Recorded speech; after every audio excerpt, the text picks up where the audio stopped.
Bismillahirrahmanirrahim. Assalamualaikum warahmatullahi wabarakatuh. Alhamdulillahi rabbil alamin. Alhamdulillahilladzi jama'na fi hadzal makan li ta'lim wa ta'allum.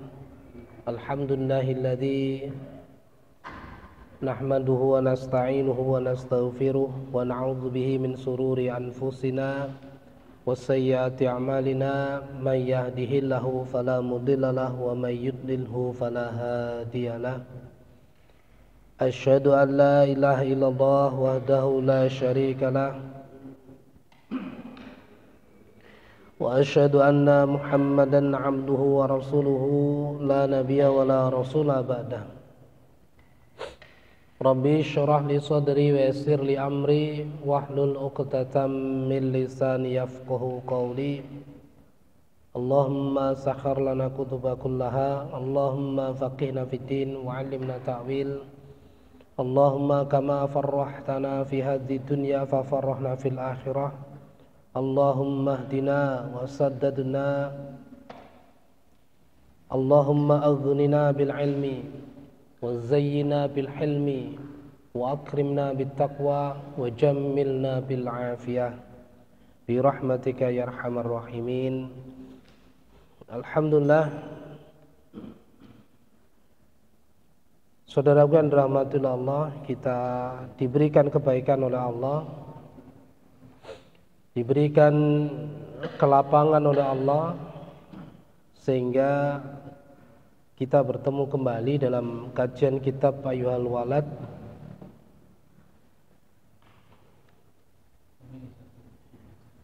bimusannif dengan penulis kitab Al-Imam Al-Ghazali rahimallahu ta'ala. Alhamdulillah, saudaraku yang dirahmati Allah, kalau di kalangan kita ya, yang dulu di kalangan Muhammadiyah khususnya ya, yang dulu kitab-kitab turas itu tidak begitu populer ya. Jadi kitab-kitab turas, kitab-kitab klasik itu tidak begitu populer.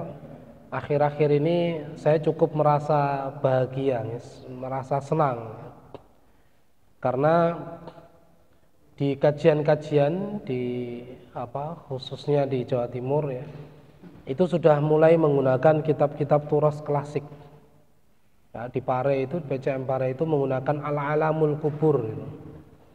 Ya, kitab tentang tauhid. Kemudian di teman kami Ustadz Firdaus, kemudian Ustadz Ainul Alfi yang alumni Madinah, yang PCM Ronggot itu di Nganjuk khususnya ya, itu juga sudah mulai menggunakan Tafsir Jalalain, Arba'in Nawawi dan sebagainya. Kitab-kitab turas sudah mulai klasik. Kemudian di seluruh Indonesia itu sudah mulai ada pesantren turas, pesantren Muhammadiyah turas. Namanya Pontrenmu Turas. Jadi pondok pesantren Muhammadiyah yang khusus fokus pada ilmu alat dan kitab-kitab turas. Itu masih baru sekitar 12. Dari 12 itu yang fokus baru sekitar 3 atau 5. Salah satunya Sepang, kemudian Al-Muflihun Temanggung ya, Jawa Tengah. Kemudian yang di Jawa Barat itu ada, saya lupa namanya itu ya. Jadi itu pesantren-pesantren turas. Dan itu ada komunitasnya, maksudnya ada grupnya yang kami sering berbagi berbagi cerita, berbagi pengalaman, berbagi materi ya, berkaitan dengan kitab turas. Nah, yang kita kaji salah satunya adalah Ayyuhal Walad. Ini juga kitab turas ya, yang ditulis oleh Hujjatul Islam Al-Imam Al-Ghazali. Hujjatul Islam itu tidak sembarangan orang ngasih nama Hujjatul Islam ya. Hujjatul Islam itu yang memberi bukan orang awam. Jadi itu julukan yang diberikan oleh para ulama sezaman beliau, sezamannya Imam Ghazali, bukan zaman kita, atau bukan orang awam pada zaman beliau. Jadi beliau pada zamannya itu diberi julukan Hujjatul Islam. Jadi kalau ada yang bertanya tentang al-Islam, baik akidah maupun syariah, maka merujuknya pada Al-Imam Al-Ghazali. Kalau ada yang mendebat tentang Islam maka merujuknya kepada Al-Imam Al-Ghazali. Maka beliau disebut Hujjatul Islam. Beliau terkenal ahli tasawuf, tapi jangan lupa beliau punya kitab yang namanya Al-Mustashfa. Kitab Al-Mustashfa ini adalah kitab bab usul fikih. Jadi bab tentang usul fikih. Bab usul fikih itu adalah bab sebelum fikih. Jadi usul fikih itu adalah qawaid, masail, usuli atau rumusan-rumusan yang bersumber dari Al-Quran dan Sunnah Nabi Sallallahu Alaihi Wasallam. Setelah dipahami semuanya, kemudian dirangkum, disimpulkan menjadi qawaid, kaidah-kaidah, menjadi rumusan. Yang ini untuk membahas hukum-hukum fikih. Nah, itu namanya bab usul fikih. Nah, contoh usul fikih itu ada yang namanya ma la yatimul wajibu illa bihi fahuwal wajib. Segala sesuatu kewajiban tidak akan sempurna jika tidak ada sesuatu ini yang hukumnya mubah ini, maka yang mubah ini menjadi wajib. Contoh, ini diambil dari mana? Diambil dari ayat Al-Quran. Famsahu wujuhakum wa aydiyakum ilal marafiq. Ya, diambil dari ayat itu. Maksudnya apa? Membasuh muka, Pak, dalam wudu itu wajib. Gitu? Maka membasuh muka ini tidak akan sempurna jika tidak akan semuanya terbasuh, maksudnya jika tidak jenengan lebihkan sedikit, maka melebihkan sedikit ketika wudhu membasuh muka ini wajib. Nah itu. Kemudian wa aidiakum ilal marafiq, sampai pada siku. Jenengan kalau hanya mencukupkan diri pada siku saja, maka ada bagian yang tidak akan terbasuh. Maka kalau siku ini tidak terbasuh, batal, tidak sah wudunya maksudnya. Inilah kemudian dihubungkan dengan hadis Nabi SAW. Nabi menyuruh orang kembali berwudu lagi ketika melihat bagian kakinya ada yang tidak terkena air. Maka siku ini harus semuanya kena air. Kalau sedikit saja tidak kena air, maka tidak sah. Maka melebihkan sedikit daripada siku ini adalah wajib. Ini berasal dari kaidah itu. Maka kaidah usul fikih itu diambil dari Al-Quran dan hadis Nabi SAW. Maka orang yang membahas fikih, beristimbat menyimpulkan hukum fikih, tapi dia tidak memiliki kaidah usul fikih, maka istimbatnya batal, istimbatnya tidak sah. Maka kalau panjenengan lihat dalam kitab Manhaj Tarjih Muhammadiyah atau Himpunan Putusan Tarjih Muhammadiyah, itu ada bab khusus namanya usul fikih. Karena tidak mungkin Muhammadiyah itu punya putusan tarjih jika tidak punya bangunan usul fikih. Itu saya maksud begitu. Ya. Maka mempelajari usul fikih itu tidak bisa tidak. Maksudnya tidak mungkin berhasil kecuali mereka harus mempelajari turas-turas kitab klasik para ulama.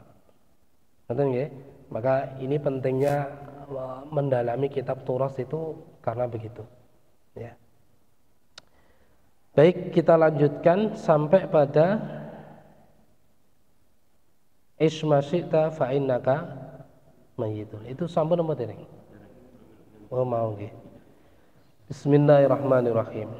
Ayyuhal walad, ismasyita fa'innaka mayyitun wa ahbib man syi'ta fa'innaka mufarrikuhu wa'mal ma syi'ta fa'innaka majziyun bihi. Ini ada dua riwayat ya. Kalau dalam hadis ini hadis ya. Ini hadis Nabi SAW.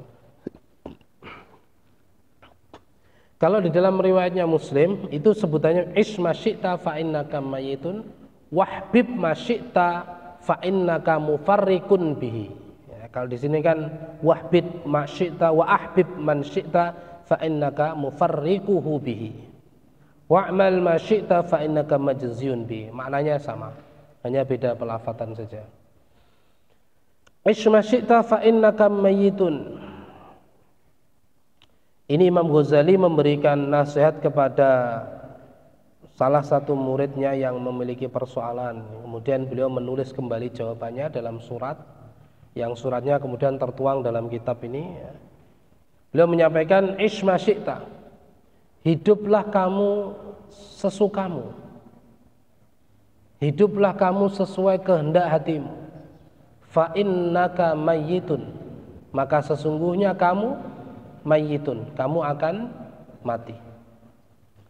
Wa ahbib man syi'ta, Dan cintailah siapa saja, man syi'ta, yang ingin engkau cintai, yang mau engkau cintai. Fa innaka mufarriquhu, tetapi ingatlah kamu akan berpisah dengannya. Wa'mal ma syi'ta, dan beramalah sekehendakmu, sesukamu.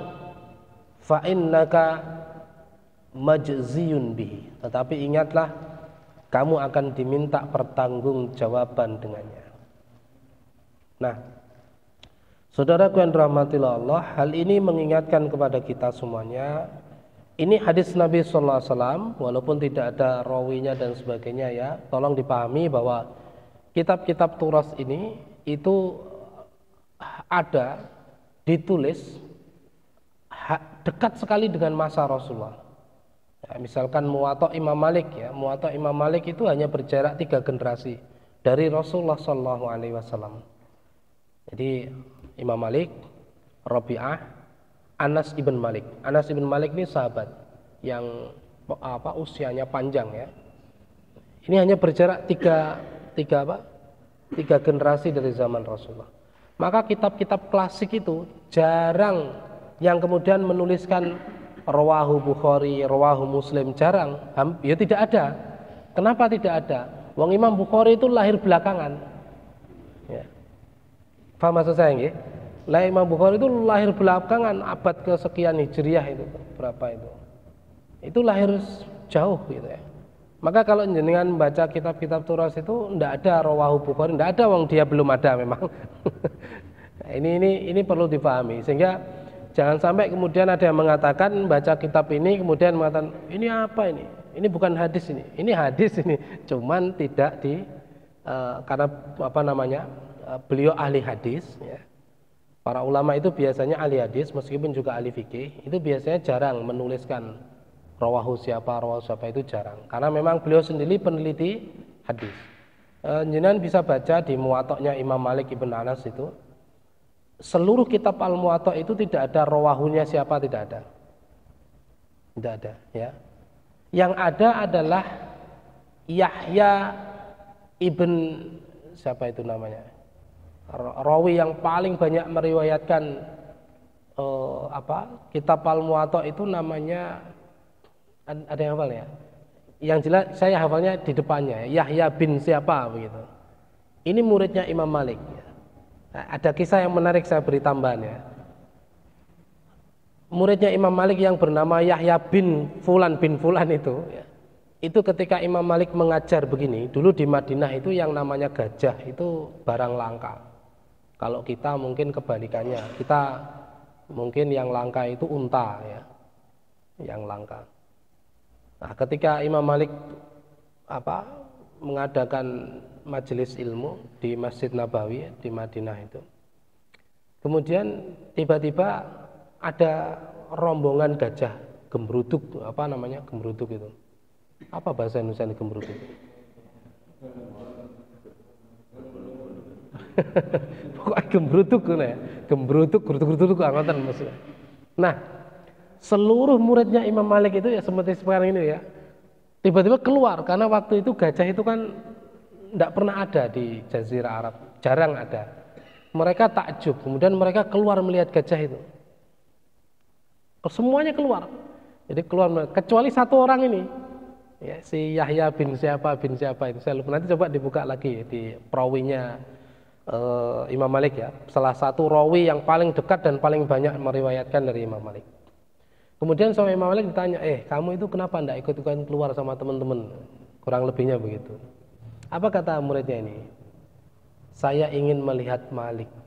Saya tidak butuh melihat gajah. Saya ingin melihat Malik, kata itu. Ya, itu akhirnya membuat Imam Malik itu faroh. Faroh itu bahagia. Ya, bangga, lebih tepatnya bangga. Maka beliaulah yang kemudian banyak meriwayatkan hadis dari gurunya, yaitu Imam Malik ibn Anas. Nah, itu. Nah, ini sedikit saja tentang hadis ini. Jadi kalau ingin melihat ini di Sahih Bukhari ada, di An-Nasa'i juga ada. Hadis ini diriwayatkan oleh Imam Bukhari dan Imam An-Nasa'i.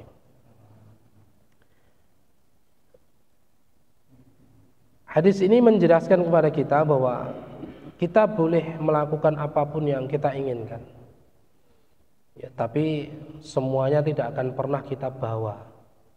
Semuanya akan kita pertanggungjawabkan di hadapan Allah dan semuanya akan berpisah dengan kita. Nah, ini memberikan penjelasan kepada kita bahwa kita di dalam kehidupan ini harus punya pilihan-pilihan, Bapak Ibu sekalian rahmatillah Allah.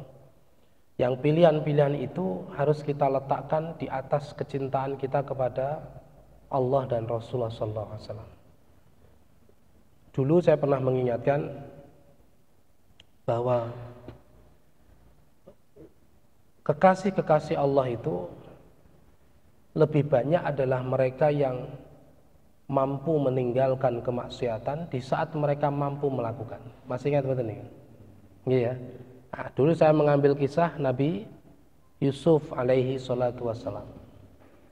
Sebenarnya itu juga dicontohkan, bukan dicontohkan ya, itu digambarkan oleh Zulaikha.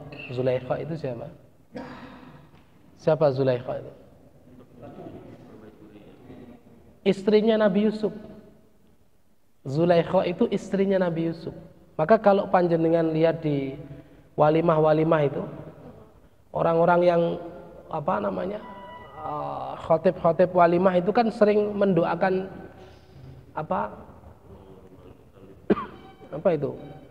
mendoakan temanten sing mau nikah itu kan sebagaimana Zulaikha dan Nabi Yusuf. Nah, ini kan menarik Bapak Ibu sekalian rahmatillah Allah. Kenapa kok mereka mengambil doa itu? Ya. Ternyata setelah saya membaca di dalam tafsirnya surah Yusuf itu ada kisah yang menarik yang diceritakan oleh Imam Ibnu Katsir rahimahullah taala dalam tafsirul Qur'anil Azim. Beliau menjelaskan secara rinci bagaimana Zulaikha itu sebenarnya wanita solihah, cuma tidak begitu terekspos, tidak begitu dipahami. Ini yang saya maksud, punya kesempatan bermaksiat tapi tidak melakukannya. Jadi Zulaikha itu menikah dengan menjadi permaisurinya Mesir yang namanya Raja Al-Aziz kan. Raja Al-Aziz itu rajanya Mesir yang kenapa Al-Aziz? Karena ternyata dia itu bukan orang Arab ya, bukan orang Arab asli. Makanya dia disebut sebagai Al-Aziz. Namanya lengkapnya saya tidak begitu hafal ya. Itu mengadopsi Nabi Yusuf ketika masih anak-anak remaja lah. Ya. Kemudian hidup bersama dengan Al-Aziz dan Zulaikha ini bertahun-tahun sampai Nabi Yusuf dewasa. Ya, sampai Nabi Yusuf dewasa itu Zulaikha mampu mengendalikan nafsunya. Itu beliau bertahan dengan itu. Loh, kok bisa saya katakan beliau mampu mengendalikan nafsunya? Di dalam surah yang lain, di dalam surah itu kan dikisahkan ya. Ketika terjadi fitnah antara Zulaikha dan Nabi Yusuf itu, kemudian isu itu menyebar di kerajaan Mesir. Orang-orang itu kan mencela, ngelokno istilahnya. Maka yang dilakukan Zulaikha bagaimana? Menyuruh wanita-wanita yang di luar itu untuk masuk ke istana. Memanggil mereka masuk ke istana. Kemudian menyuruh mereka meminta bantuan mereka untuk mengupas buah. Ketika buah itu dikupas, dia panggil Nabi Yusuf itu. Panggil.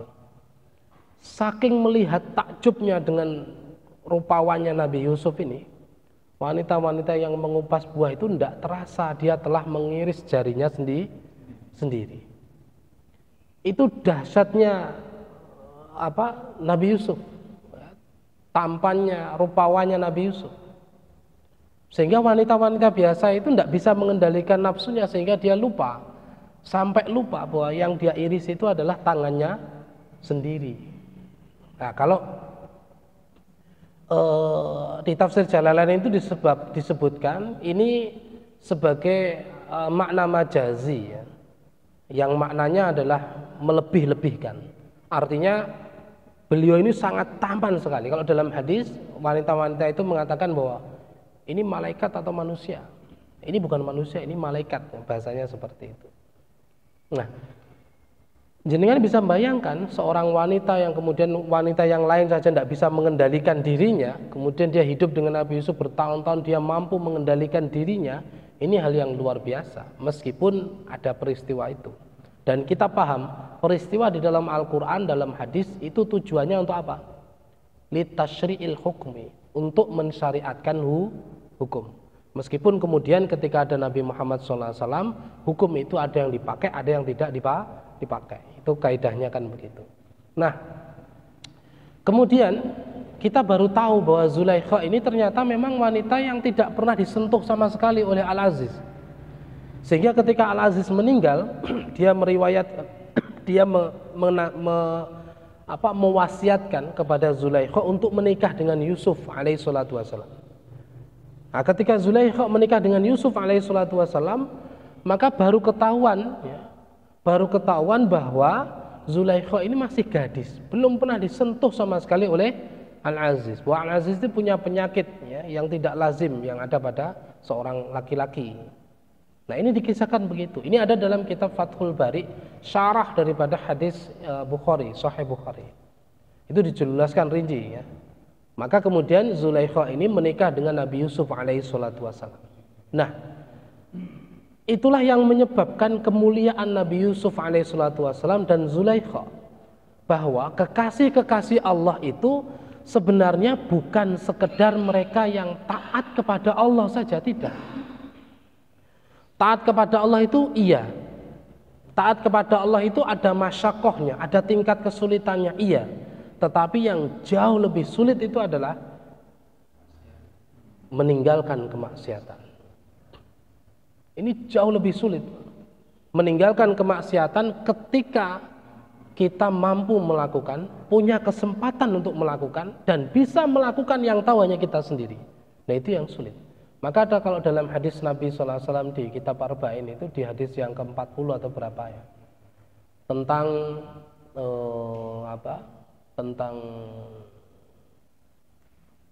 Allah melipat gandakan kebaikan ya. Itu kan ada 4 ya, tentang niat baik yang kemudian tidak jadi dilakukan, niat baik jadi dilakukan, niat buruk maksiat tidak jadi dilakukan, dan niat maksiat jadi dilakukan. Jangan lihat kembali kitab Arba'in yang sudah kita baca ya. Itu di akhir-akhir bab. Saya baru ngeh juga kemarin ketika nguji anak-anak hafalan Arba'in Nawawi itu, saya baru ngeh, oh ternyata pembahasannya cukup menarik ya. Yang bahasanya ada indahu, indallah ya. Yang pertama, yang kedua wahidan kamilatan. Kemudian yang ketiga wahidan. Orang yang berniat melakukan amal soleh, kemudian dia betul-betul melakukan amal soleh, maka dia disebutkan mendapatkan indahu di sisi Allah wahidan kamilah. Orang yang berniat beramal soleh tapi kemudian tidak jadi beramal soleh, maka dia disebutkan oleh Allah sebagai indahu di sisi Allah wahidan saja. Orang yang beramal soleh, berniat maksiat, kemudian tidak jadi bermaksiat, nih yang kita bahas, orang yang bermaksiat dan tidak jadi bermaksiat, maka disebutkan dalam hadis itu wahidan kamilah. Satu kebaikan sempurna. Ini sama dengan yang pertama. Niat amal soleh dan betul-betul melakukan amal soleh. Ini niat bermaksiat tapi tidak jadi melakukan maksiat. Ini disebutkan wahidan kamilah. Kalau niat bermaksiat kemudian dia melakukan maksiat disebut wahidan saja ya, satu wahidan hasanat, satu kebaikan saja. Nah, kenapa begitu? Ternyata orang yang berniat bermaksiat kemudian dia mengurungkan kemaksiatannya itu dihitung sama dengan orang yang beramal soleh di sisi Allah. Maknanya apa? Maknanya kalau kita memperhatikan masyakoh, tingkat kesulitan seseorang itu dalam beramal soleh dan bermaksiat ya, meninggalkan maksiat ketika dia punya kesempatan, itu masyakohnya jauh lebih besar yang ini, yang meninggalkan maksiat ketika dia punya kesempatan. Kenapa? Karena manusia itu pasti diiringi dengan nafsu. Dan nafsu itu seringkali menyuruh kita untuk melakukan apa yang kita inginkan. Nah, itu saudara yang dirahmati Allah, kekasih-kekasih Allah itu seringkali adalah orang yang mampu meninggalkan kemaksiatan. Ayyuhal walad ayyu syai'in hasilun laka min tahsilil ilmil kalam wal khilafi wat tabbi wad dawawin wal ash'ari wan nujum wal urud wa nahwi wat tasrif. Ayyuhal walad ayyu syai'in, apa yang sesuatu, apakah yang hasilun yang engkau dapatkan laka untukmu, min tahsilil ilmi, setelah engkau menghasilkan atau menguasai ilmu-ilmu kalam, wal khilaf, ilmu perbedaan pendapat, watib, dan ilmu tentang pengobatan, wadawawin, dan ilmu tentang puisi, wal ash'ar, ilmu tentang syair-syair, wan nujum, ilmu tentang perbintangan, wal arud, ilmu tentang bahasa, arud sastra bahasa, wa nahwi, ilmu tentang nahwu, wa tasrif, ilmu tentang saraf. Apa yang engkau peroleh dengan itu semuanya? Ghairu tadyi', selain engkau membuang-buang umur. Ghairu tadyi'il umuri, selain engkau membuang-buang umurmu. Bi khilafi dzil jalal, dengan menyelisih maksud dari Allah Ta'ala. Al jalal di sini maksudnya adalah dengan menyelisih maksud dari yang maha agung, yaitu Allah Subhanahu wa Ta'ala. Inni ra'aitu fil Injili Isa alaihi salatu wassalam, sesungguhnya aku telah membaca, melihat di dalam kitab Injil Isa alaihi salatu wassalam, qala, beliau mengatakan, min sa'atin ayyudu'al mayyitu ala janazah, akan ada waktu, min sa'ah, akan ada waktu, akan ada masa, ayyudu'al mayyitu ala janazah, ketika mayit itu diletakkan menjadi jenazah, ila ayyudu'a ala syafiril qabri, hingga dia diletakkan di tepi kuburan. Yas'alullahu bi'azamatihi, maka Allah Ta'ala menanyakan dengan keagungannya, minhu, darinya, arba'ina su'alan, 4 perkara. Awaluha, yang pertama adalah yaqulu, Allah Ta'ala mengatakan, abdi toharta mandoril khalqi, wahai hambaku, toharta, engkau telah menampakkan kebagusan, kebaikan, mandoril khalqi, kamu menghiasi dirimu, kamu menampakkan kebaikan-kebaikan dirimu, mandoril khalqi, di hadapan makhluk, sinina, bertahun-tahun. Wa ma toharta, dan apa yang telah engkau tampakkan, mandori, di hadapanku, saatan, sejenak. Nanti Allah akan menanyakan kepada mayit ketika sebelum dimasukkan, ketika dia itu diletakkan di tepi kuburannya. Kalau orang meninggal itu ketika dari rumah dibawa, kemudian kan gak terus tiba-tiba dilebok nih, digelundung nih, kan enggak, ya, kan mesti diletakkan di tepi kuburan. Nah, pada saat itu kemudian Allah mengatakan kepadanya, wahai hambaku, engkau bertahun-tahun telah menampakkan kebaikan-kebaikanmu, membagus-baguskan dirimu, menghias-hiasi dirimu di hadapan makhluk. Maka sekarang kapan sejenak engkau membagus-baguskan dirimu, menghias-hiasi dirimu di hadapanku? Ini pertanyaan yang pertama. Wa kullu yaumin yanzuru fi qalbik, wa kullu yaumin, dan setiap hari, yanzuru fi qalbik, kami telah memperhatikan dalam qalbumu, dalam hatimu. Yaqulu, Allah Ta'ala mengatakan, ma tasna'u li ghairi, ma tasna'u, apa yang telah kamu perbuat, li ghairi, kepada selainku, wa anta mahfufun bi khairi, sedangkan dan kamu, wa anta, dan sesungguhnya kamu, mahfufun bi khairi, kamu hidup, kamu berada dalam karuniaku. amma anta fa asammu la tasma'. Apakah sepadahal kamu ini tidak tuli, la tasma', dan kamu bukan orang yang tidak bisa mendengar.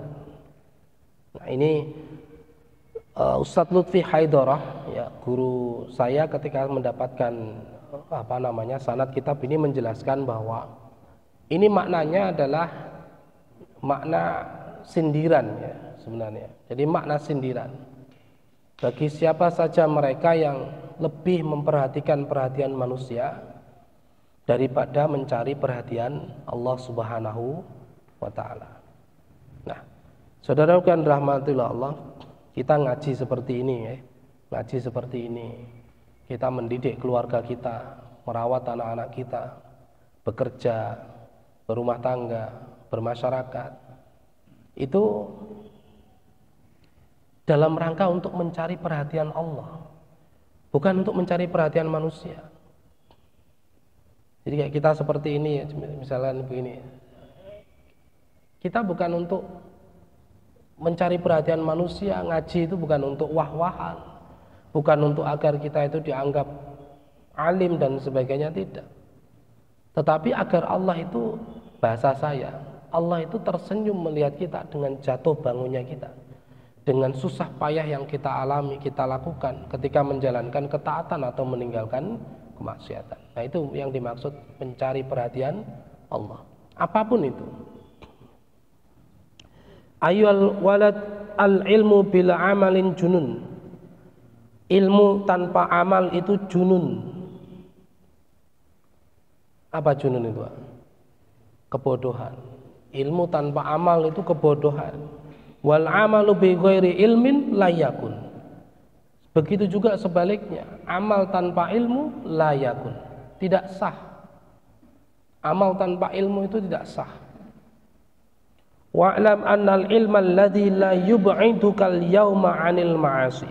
Wa'lam, ketahuilah saudaraku yang rahmatillah Allah, annal ilma, sesungguhnya ilmu, alladhi yang la yub'iduka, yang ilmu itu tidak mampu menjauhkanmu, yauma 'anil ma'asi. Ilmu itu setiap harinya tidak mampu menjauhkanmu dari maksiat, wala yahmiluka 'ala tha'ah, dan tidak mendorongmu, membawamu kepada ketaatan, lan yub'aduka ghadan 'anin nari jahannam. Lan, selamanya, perhatikan ya. Nah, saudara kan rahmatullah Allah, ini menarik ya. Makanya saya sering menyampaikan bahwa membaca teks-teks Arab itu berbeda dengan membaca terjemahan. Ya. Membaca teks-teks, menganalisa lafaz-lafaz tiap teks Arab itu, masya Allah. Kalau jenengan baca kitab fikih, ya, ulama itu konsisten ketika menyebutkan satu lafaz itu sampai akhir bab. Dan dengan kitab yang berbeda-beda itu mereka akan sama. Contoh tentang bab miyah, bab air. Ulama itu kalau menyebutkan bab air, menunjuk pada air yang hanya mensucikan dirinya sendiri, ya, mensucikan dirinya sendiri, dia tidak mampu mensucikan yang lain, ya. Itu pasti, saya katakan pasti, karena memang di seluruh kitab yang berbeda-beda penulisnya, ya, dan berbeda kitabnya, mau At-Tanbih, Yaqut Nafis, mau Safinah, mau Al-Iqna, mau kitab apapun, ya, itu pasti menyebut tohir. Tohir itu maknanya air itu suci, tapi tidak bisa mensucikan yang lain, ya, itu pasti menyebutnya tohir. Tapi kalau menyebut air yang dirinya suci dan mampu mensucikan yang lain, bisa dipakai untuk bersuci, namanya tohur, pasti begitu. Nah, dalam teks ini disebutkan ada hal yang berbeda ketika beliau menyebutkan la yub'iduka wa la yahmiluka, kemudian ketika lan yub'aduka ghadan. Ya. Jadi perhatikan itu, bacaan yang teks Arabnya ada nih, itu ada nggih? Ada yang teks Arabnya ya? Sama kan nggih? Lan yub'iduka. Maknanya apa? Maknanya begini kalau kita terjemahkan dalam ilmu lughah, ya. Maknanya begini, wa'lam, ketahuilah, annal ilma alladzi la yub'idukal yauma 'anil ma'asi. Ketahuilah, ilmu yang kadang-kadang, tidak selalu ya, tidak selalu membawamu untuk bisa meninggalkan maksiat. Dan ilmu yang tidak selalu ya, ilmu yang tidak selalu membawamu, mendorongmu untuk berbuat taat. Nah, itu maknanya begitu, tidak selalu. Tapi kalau lan yub'aduka ghadan 'anin nar, ya, lan kemudian ditambah dengan fi'il mudhari' yub'aduka, ya, selamanya tidak akan pernah menjauhkanmu ghadan, kelak di hari kiamat, 'anin nari jahannam, dari neraka jahannam. Jadi makna kalimat ini lan yub'aduka ba'di abadan, selamanya tidak akan pernah menyelamatkanmu. Masya Allah. Kayak sama di dalam Al-Quran, walan tardo angkal yahud walan nasara hatta tattabi'a millatahum. Itu maknanya sama dengan itu. Jadi lan ini maknanya apa? Ba'di abadan. Jika dia ditambah dengan, disambung dengan fi'il mudhari', ba'di abadan, selama-lamanya. Ilmu yang tidak bisa membawa kita jauh dari maksiat, tidak bisa membuat kita untuk semangat berbuat taat, ya, selamanya ilmu itu tak akan bisa menjauhkan kita dari api neraka. Maka ilmu itu orientasinya adalah amal. Ilmu itu orientasinya adalah amal, baik ketaatan maupun meninggalkan maksiat. Wa idza lam ta'mal bi ilmikal yauma wa lam tudarik ayyamal madiyata. Wa idza lam ta'mal bi ilmika, dan jika kamu, nah ini menarik lagi, la, lan, lam gitu. Apa bedanya? Masyaallah. Apa? Apa? Ini lamnya ini lam nafi atau lam nahi? Apa? Ini lam nafi, lam yang meniadakan kalimat setelahnya atau lafaz setelahnya. Wa idza lam ta'mal. Nah, ini kan kalimatnya aslinya wa idza ta'mal, kan begitu kan? Nah, kalau ditambahin lam berarti ini lam nafi, menghilangkan makna setelahnya.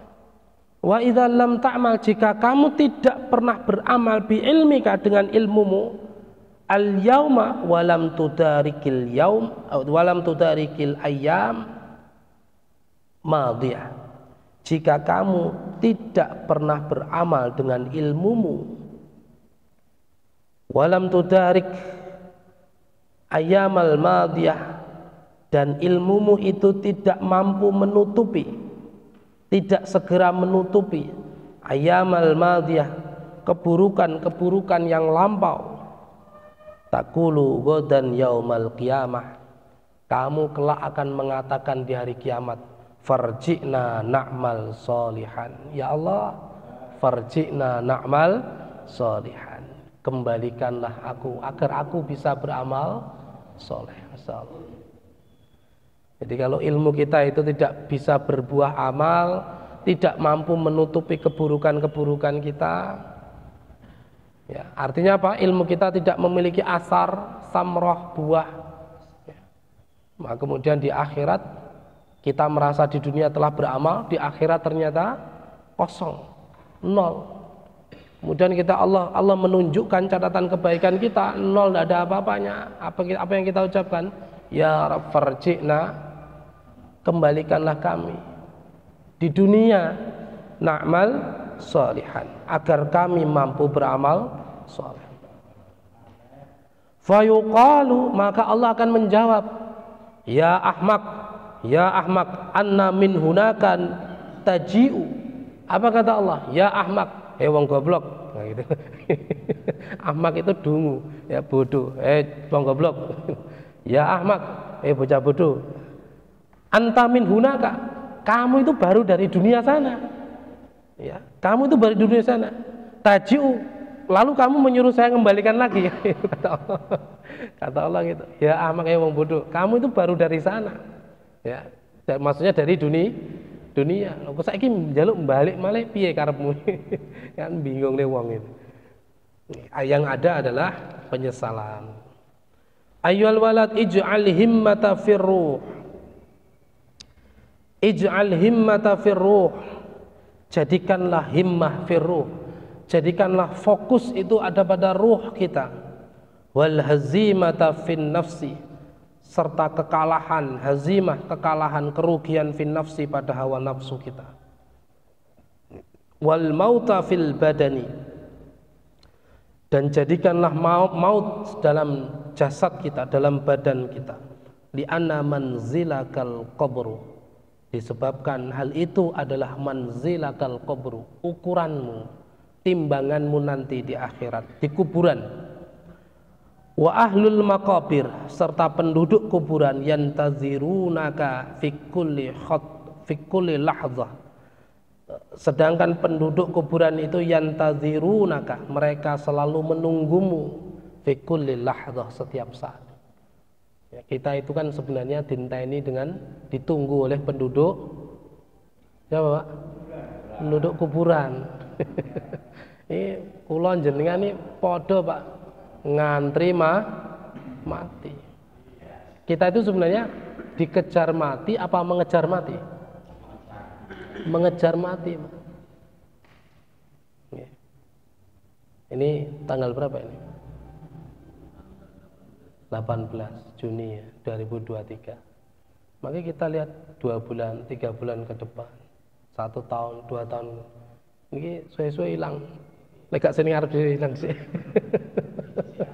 Di sini ngarep deh. Wallah alam, kita enggak tahu. Ya. Dulu saya kesini, masuk ke sini tahun berapa? Sekarang wis kanan kiri sudah jarang kelihatan.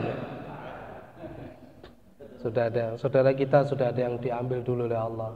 Saya itu pasti kalau berangkat ke sini itu saya mesti ingat di sini. Tadi malam juga sama masnya itu saya ingat di depan, saya ceritakan. Sama dengan yang di Patian Rowo, pengajian yang saya mulai tahun 2011 sampai hari ini masih jalan. Dan saya mesti ingat itu orang-orang yang taklim bersama itu satu-satu sudah tidak ada. Ya kita tinggal mendoakan saja. Karena kita akan menyusul mereka, cepat atau lambat, tinggal waktu saja. Ya. Mata tasilu ilaihim. Mata tasilu ilaihim. Kapan kamu menyusul mereka? Mata tasilu ilaihim. Kapan kamu menyusul mereka? Iyyaka antasulu ilaihim bilazzatin. Iyyaka. Ini kan dalam bahasa Arab hati-hati. Hati-hatio. Hati-hatilah kalian. Iyyaka, hati-hatilah kamu. Iyyakum, hati-hatilah kalian. Hati-hatilah kalian. Antasila ilaihim bilazzatin. Kamu menyusul mereka bilazzatin, tanpa membawa bekal. Qala Abu Bakrin As-Siddiq radhiyallahu taala anhu, hadhil ajsadu qafasut tuyur. Abu Bakar As-Siddiq radhiyallahu taala anhu, beliau mengatakan hadhil ajsad, jasad ini, qafasut tuyur, seperti kandang burung. Au istablud dawab, atau seperti kandang kuda. Fatafakkar fi nafsik, maka fikirkan kondisi keadaanmu, kondisi dirimu. Min ayyihima anta, kamu dari sisi yang mana, kamu dalam posisi seperti apa. In kunta minat tuyur ulwiyah, jika kamu ada posisimu itu seperti burung yang terbang tinggi, fahina tasma'u tanina tibli, fahina tasma'u, ketika dia mendengar, tanina tibli, ketika burung itu mendengar, ketika posisimu, kamu posisinya seperti burung dalam sangkar atau seperti kuda di dalam kandang. Kalau posisinya seperti tuyur, burung dalam sangkar, ketika mendengar panggilan, ya, burung itu sama seperti burung itu yang dilepas dari sangkar. Ya, kamu seperti manusia, ketika dipanggil oleh Allah segera terbang memenuhi panggilan itu. bagaikan burung yang dilepas dari sangkar.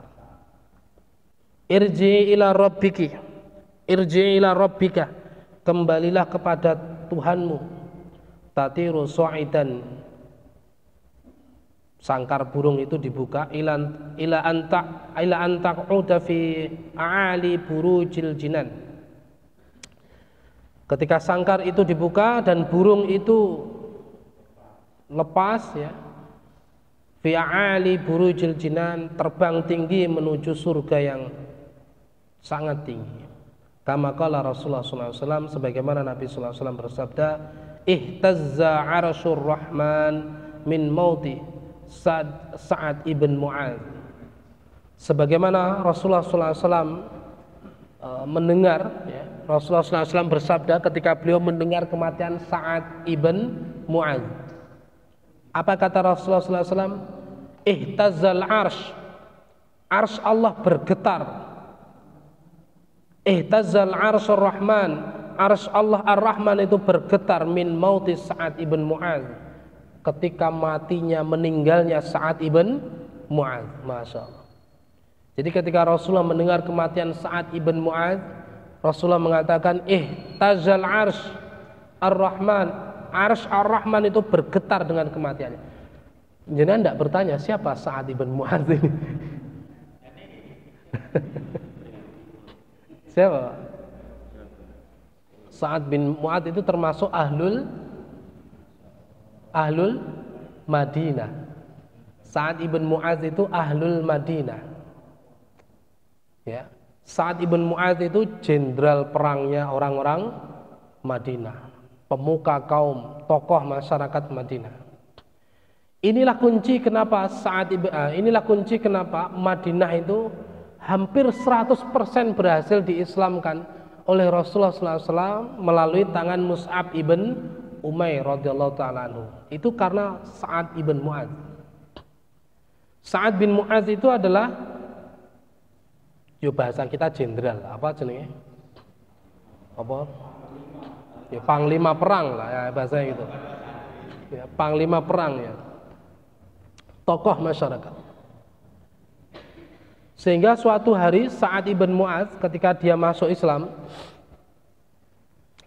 dan Mus'ab bin Umair itu tinggal di rumahnya Sa'ad ibn Mu'adz. Dia tidak pernah mau menjadi imam sholat, ya, kecuali ketika Sa'ad bin Mu'adz tidak ada. Ketika Sa'ad bin Mu'adz ada, dia tetap mendahulukan Sa'ad bin Mu'adz. Maka inilah kemudian dalam fikih, selain bacaan Al-Fatihahnya bagus, ya, imam yang afdol, yang utama itu adalah ahlul balad, penduduk setempat. Maka kalau saya ngaji jauh, jenengan titeni saya itu hampir tidak pernah mau jadi imam karena orang afdol. Jadi kalau saya jauh, kenapa kok enggak afdol? Karena safar, musafir itu boleh jamak qashar, ya toh? Karena menempuh jarak itu. Nah kalau saya qashar, jenengan enggak boleh qashar.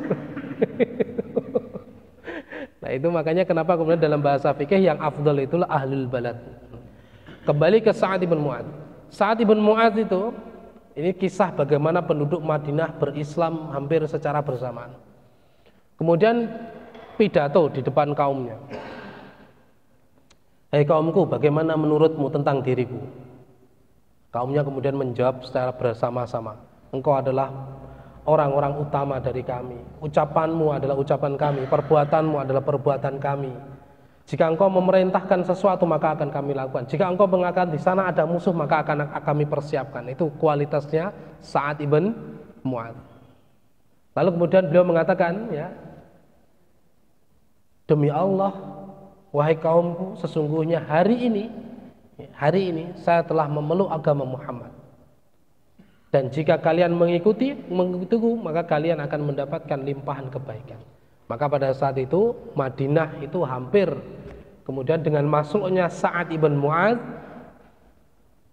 Islam itu menyebar hampir di seluruh rumah-rumah penduduk Madinah. Maka ketika Sa'ad ibn Mu'adz meninggal, disebutkan oleh Rasulullah SAW, arsy ar-Rahman, arsy-nya Allah itu bergetar dengan kematian Sa'ad bin Mu'adz. Karena jasa dan peran beliau terhadap Islam. Nah, sekarang kita kembalikan pada diri kita. Jasa dan peran kita kepada Islam itu apa? Selain tukaran sak koncone dewi. Karena itu bukan jasa itu. Sekarang kan lagi musim kampanye kan? Bukan kampanye apa? Tahun-tahun politik kan. Hati-hati, Pak. Maksudnya hati-hati maksud saya jangan terjebak hiruk pikuk. Kemudian hati-hati komentar di media sosial, hati-hati